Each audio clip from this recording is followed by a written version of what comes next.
Yo! I recently went to Sri Lanka and obtained a temporary driving license so that I could legally ride or drive while over there. In Sri Lanka, you will get pulled over if you're riding or driving on main roads.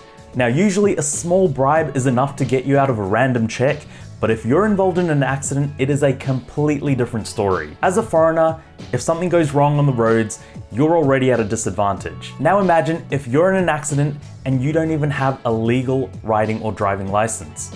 You're in for a world of pain. Another reason to have a legal riding license in Sri Lanka is to make sure that your travel insurance will pay out a claim if anything goes wrong while you're on the road. In most places, you just need your home country's driving license and an international driving permit. Unfortunately, Sri Lanka loves to complicate things, so on top of these, you'll also need a recognition permit. Here's how I went about getting mine.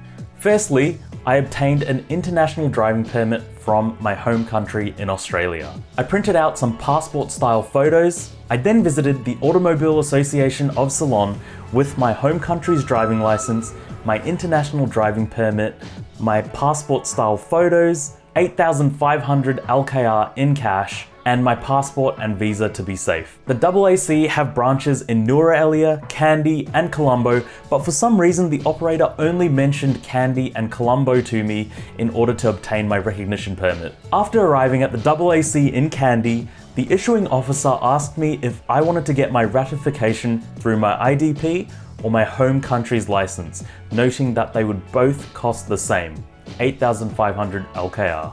I want to make note of the fact that I was told I only needed to bring cash, my home country's driving license, and my international driving permit, but when I got there, they also asked me to provide my passport. It is important to keep in mind that you will not be licensed to ride a motorbike in Sri Lanka unless you are licensed to do so in your home country too. You can also operate a Tuk Tuk on just a car license, despite what the IDP tells you, but you do have to make the issuing officer aware of the fact that you intend to do so. Alrighty, I now have my Australian license, my IDP, and a recognition permit ratifying my IDP. I can legally ride or drive in Sri Lanka as a tourist. I'm gonna be honest guys, this was super disappointing. The process itself was smooth, but so unnecessary. I understand why this would be required if I had only brought my home country's license, but I had a valid IDP. The whole point of an international driving permit is that it is recognized by all countries who are participating in the treaty, which in this case is the Convention on International Road Traffic of 19th September 1949. I spent $50 to get my international driving permit, and then I had to spend another $45 on top of that to get the recognition permit. This recognition permit contains nothing different to what is listed on my IDP. It's got my name, it's got my address, and it's got what I'm licensed to drive, all of which is included in my IDP. I would understand if the recognition permit somehow translated my IDP into Sinhalese or Tamil, but that wasn't the case. This isn't something you can do online either. You have to travel to one of the branches, you have to queue up, and you have to physically obtain the permit.